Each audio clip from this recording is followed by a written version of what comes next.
What if you woke up tomorrow, 4,500 years in the past, standing on a windswept plateau west of the Nile? The sand is cold under a rising sun, and in front of you, something impossible is just beginning. Something impossible is just beginning. You're not looking at a ruin, you're looking at a construction site. The first thing that hits you is the scale. Thousands of figures move across it like ants on a hill.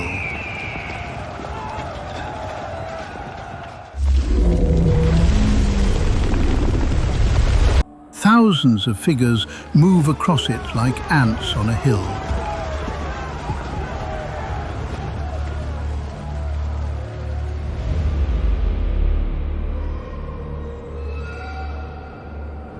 Close enough to feel the ground tremble as the next great block is dragged into place.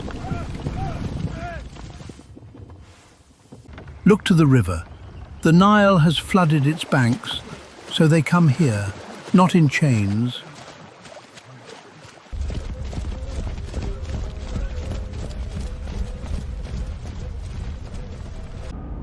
By the tens of thousands, season after season, to build a mountain for their king.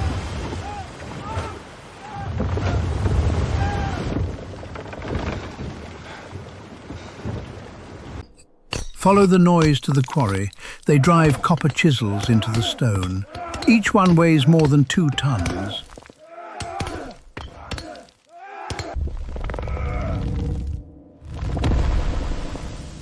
Each one weighs more than 2 tons.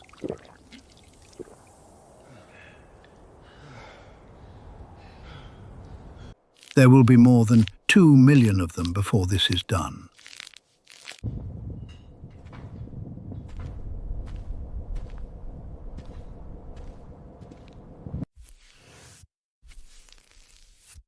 No wheels for this, instead a heavy wooden sledge. A man walks ahead, pouring water onto the sand.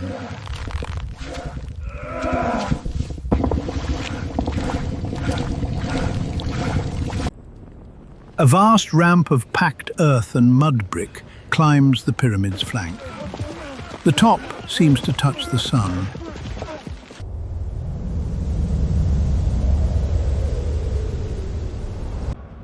Higher than any building you've ever stood beside, and it's not even finished.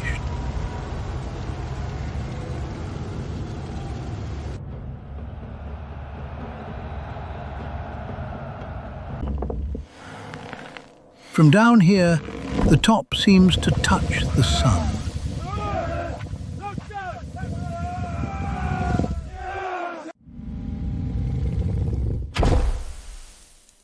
The top seems to touch the sun.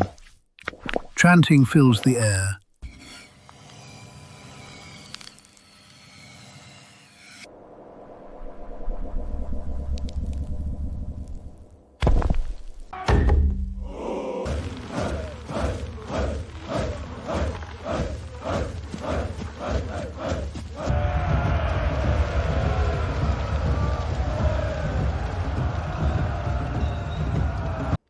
Near the base stands the overseer.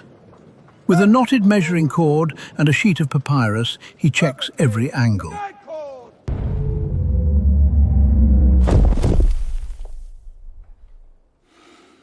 The 4 corners of this pyramid will line up so precisely that even today, they're nearly perfect.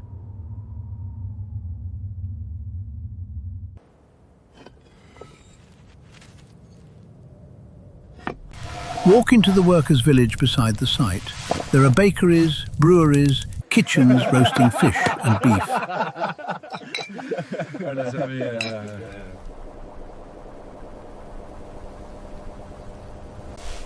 There are bakeries.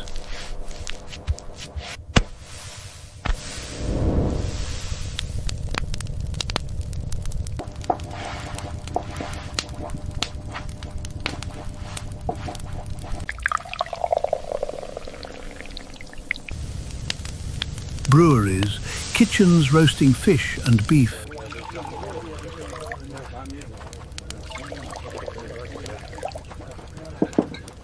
These builders are fed, housed, and even cared for when injured. They're healed bones found by archaeologists thousands of years later.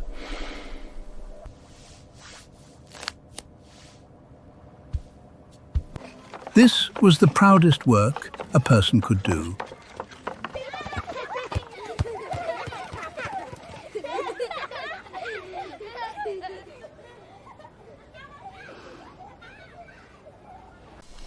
Polished, smooth, and fitted so tightly you couldn't slide a blade between them. It will make the whole mountain gleam like glass under the desert sun.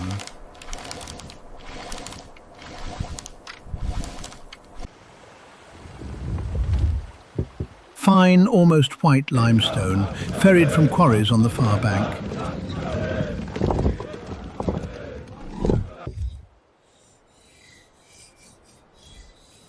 This is the skin of the pyramid.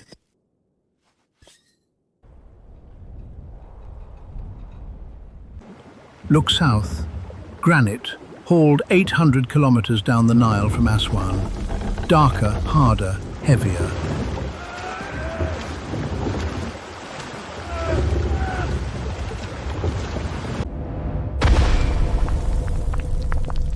Darker, harder, heavier.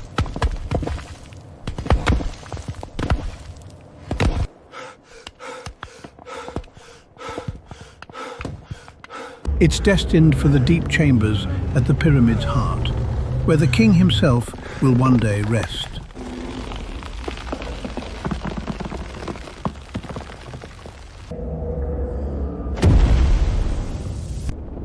Moving it here is a feat that would challenge engineers even now.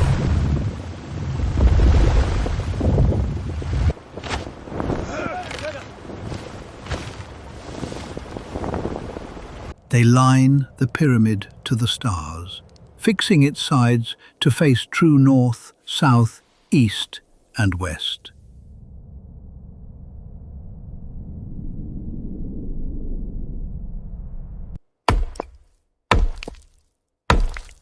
When night falls, the work doesn't stop, it changes.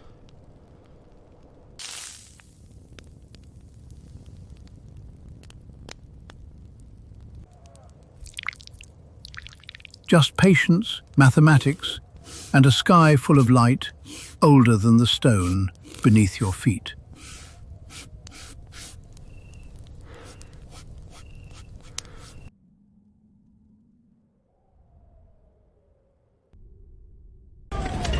Stand among them for a moment.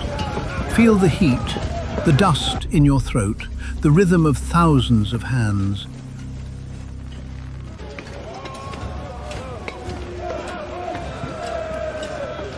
As the sun sinks, the unfinished pyramid catches fire with light.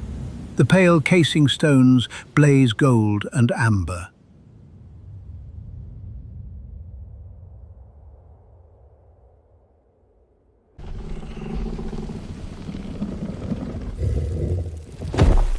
Everyone around you knows they will never see this finished, and still they build, stone by stone. Now let the centuries rush back in. The ramps vanish, the white casing is stripped away, but the mountain still stands.